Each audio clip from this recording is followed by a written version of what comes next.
Olá! Estamos começando mais um vídeo no setor visitante. Hoje, terça-feira, 29 de abril de 2025. Tô na área para comentar as últimas notícias do Glorioso. Amanhã tem estreia na Copa do Brasil contra o Capital e esse, obviamente, vai ser o tema dessa live. Podemos ter substituições, algumas mudanças nesse time titular.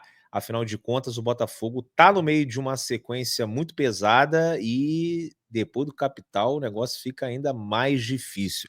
Antes de começar a falar sobre o que realmente interessa, não que isso aqui não interessa, interessa muito a mim. Rapaziada, chega junto, já viu o banner aqui, chega junto no like, aquele like preventivo, como diz o Társilo. Se inscreva no canal, tá acompanhando as últimas resenhas, está gostando do canal, o canal que fala sobre Botafogo. Meu irmão, dá essa moral e se inscreve para ajudar o setor visitante a crescer cada vez mais. E tem o clube de membros. A partir de R$ 5, né, vocês ajudam financeiramente o setor. Tem um botão aqui embaixo da tela, seja membro, você clica e escolhe aquele plano que cabe no seu bolso. Bom, vamos falar sobre essa partida de amanhã, né? A estreia do Botafogo na Copa do Brasil. O Botafogo vai estrear na terceira fase contra o Capital, né? A bola vai rolar às 19 horas no estádio Newton Santos. Não tem expectativa de grande público, é verdade, o jogo atrapalha, né, por conta do horário, e também é um adversário que não tem muito cartaz, muito status para chamar a gente para ir para o campo, mas muito em breve a gente vai ver a massa de volta. O torcedor do Botafogo foi muito maltratado nesse ano de 2025, óbvio, a gente não pode esquecer o que aconteceu em 24, foi uma maravilha, mas tem gente que só funciona à base de vitórias, cara. Eu tô lá perdendo, vocês aí também perdendo, ganhando, empatando. Agora tem uma galera que vai quando sente que tá na boa, né? E o Botafogo esse ano não proporcionou esse sentimento pro torcedor. Então, se tiver já uns 10 mil amanhã contra o Capital, eu tô satisfeito e que nas próximas fases, se a gente passar, e também no restante aí, Libertadores, Brasileiro, a gente vai ter sequências muito complicadas, né, que o torcedor abrace e volte a esgotar os ingressos lá no Newton, que isso é muito necessário para o time, né, para a gente apoiar, para a gente carregar o Botafogo nas costas nessa temporada de 2025. Mas vamos lá. Segundo o GE, o Renato Paiva pode fazer algumas substituições, pode colocar um time misto, né? Ele deve manter o Mastriani no time titular, o uruguaio que foi surpresa contra o Fluminense, agradou e treinou novamente entre os titulares. Mastriani que ajudou muito o Botafogo, talvez não com uma contribuição técnica, mas mais com uma contribuição tática, trouxe mais força, deixou o time mais alto, competiu. A gente tem que lembrar aqui que o Mastriani rouba a bola no lance do primeiro gol, o gol do Vitinho. Então ele foi muito importante. A gente ainda vê que nitidamente não está na melhor forma física, mas ele precisa, né? Precisa de sequência, precisa jogar. Então, assim, dos caras que entraram em campo contra o Fluminense, certamente eu colocaria o Mastriani. No ano passado ele já tinha ficado ali na reta final sem jogar pelo Atlético Paranaense, esse ano a mesma coisa. Chegou aqui, Medina brincou algumas vezes, falou que parecia que tinha acabado de curtir 4 dias de camarote em Salvador, na quarta-feira de cinza, cutucaram e falou, meu irmão, entre em campo, vai jogar hoje pelo Botafogo.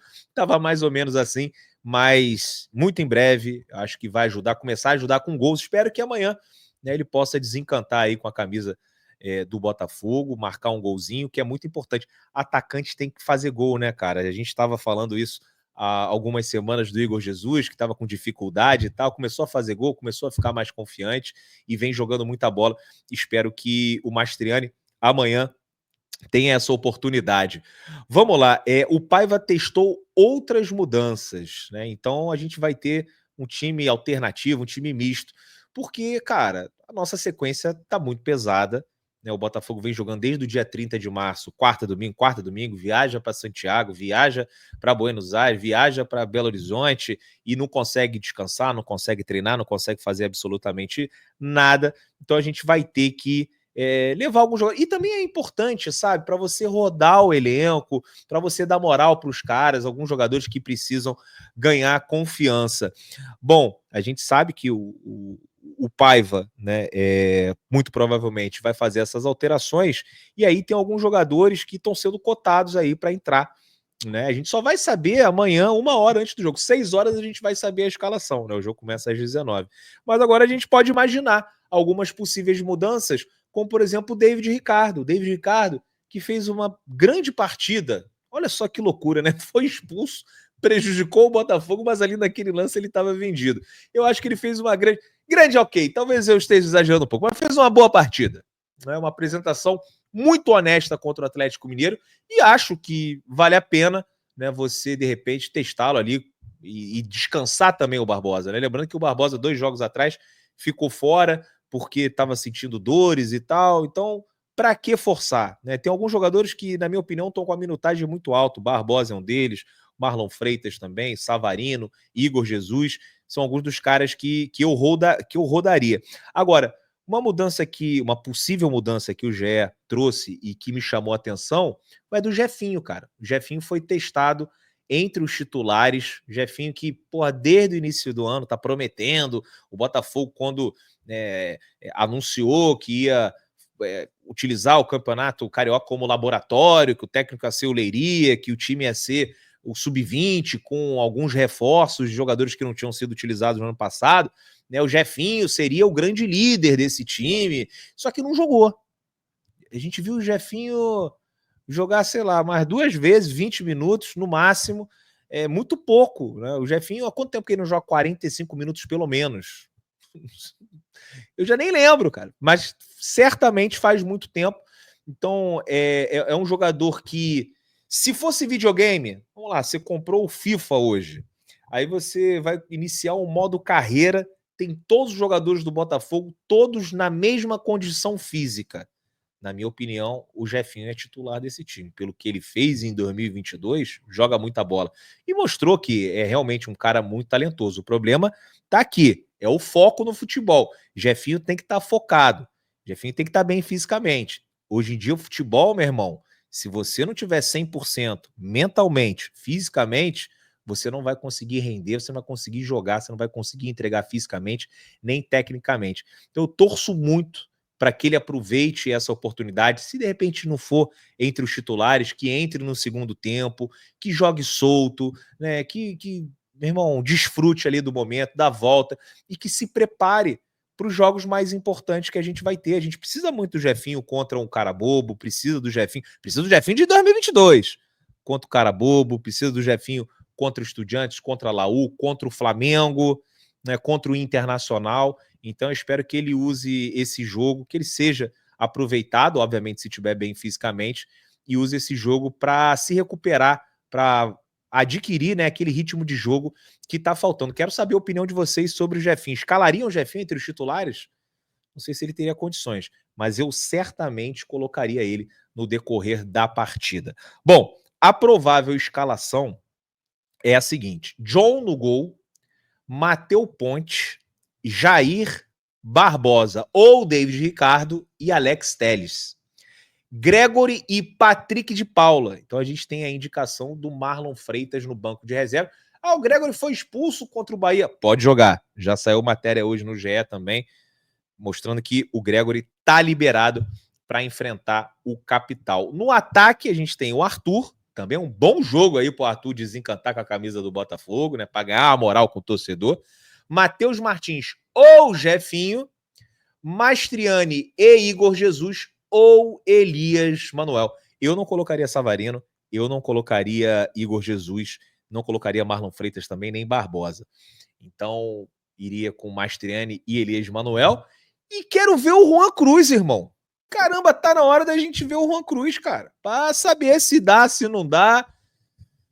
O técnico não colocar, e a gente não tem tantas opções assim, né? Acho que é um indicativo que talvez não dê.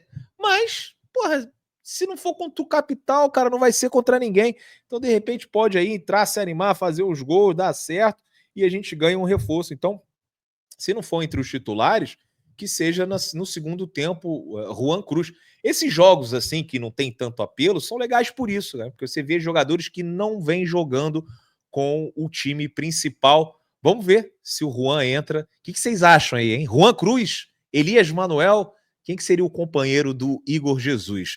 Bom, e só para mostrar aqui, né, Confesso que não acompanho muito o Capital, né? O Capital que perdeu o campeonato lá do Distrito Federal, tá na Série D do Brasileirão, aqui ó, Série D, no grupo 5. Você vê aqui, ó, tá na 5ª colocação, mas ainda é muito cedo, né? Tem 2 jogos, uma vitória e uma derrota. Ele ganhou do Porto Velho fora de casa e perdeu para Aparecidense em Brasília. Pode se classificar o Capital, que tem como destaque o Riquelme, que é da base do Botafogo. Esse jogo contra a Aparecidense que eles perderam, eu até fui dar uma olhada ali, mas eles tiveram um jogador expulso no início do segundo tempo. E aí, no final do jogo, a Aparecidense fez 1-0. Então, pode ser que, se tivesse 11 contra 11, de repente o Capital teria ganhado. Mas vamos lá, vamos combinar um negócio, né, porra? O principal jogador é o Riquelme, eu desejo toda a sorte do mundo, tenho o maior carinho por todo mundo que passa pela base do Botafogo, e respeito o clube, eu também respeito, mas é um time de 4ª divisão e o Botafogo tem por obrigação construir um placar confortável. Né? Não estou falando que tem que ganhar de 5-0, 6-0, 7-0, mas assim, 2, 3 gols é o mínimo que o Botafogo tem que fazer para ir tranquilo depois lá para o Mané Garrincha e a gente fazer uma grande festa com a torcida do Botafogo, que ó, vai lotar o estádio. E o Botafogo conseguir mais umas vitórias aí, dar uma empolgada com o trabalho do Paiva, tenho certeza que a torcida do Botafogo vai chegar junto, como sempre chega lá no estádio Mané Garrincha. Muito cuidado com a Copa do Brasil, enquanto eu tô gravando. O Maringá tá ganhando o Atlético Mineiro, o Fortaleza tá perdendo o Retrô, o Inter tá empatando com o Maracanã do Ceará, do Beira-Rio. Então, muito cuidado com essa Copa do Brasil. Não pode entrar de salto alto, irmão, senão você, ó, se lasca. Rapaziada, mais uma vez agradecer a todo mundo que acompanhou esse vídeo no canal. Deixa o like, se inscreve, entra pro clube de membros aí para ajudar o setor visitante. Bom, é o que eu posso pedir aqui para vocês. Se deixar o like e se inscrever já tá ótimo. E vou colocar aqui na tela o banner da VBET. VBET, patrocinadora master do Botafogo e parceira do setor visitante. Ainda não conhece a patrocinadora master do Botafogo? Entra no link que tá aqui na descrição ou então acessa o QR Code que tá na sua tela. Tem jogo de Copa do Brasil hoje, tem NBA, amanhã tem Botafogo e as VODs estão bombando lá no site da VBET. São aquelas odds turbinadas, mas tem outras odds ali que você pode encontrar e fazerem mais sentido aí para você. Tem muita coisa. Agora, aposte com responsabilidade. Vocês não vão ficar ricos com apostas esportivas. E é proibido para menores de 18 anos. Rapaziada, um grande abraço para vocês. Amanhã eu volto com a nossa resenha pré-jogo, por volta ali de umas 11 horas da manhã. E depois da partida contra o Capital, a gente tem um encontro marcado aqui na live pós-jogo do setor visitante. Tamo junto, um grande abraço e até amanhã.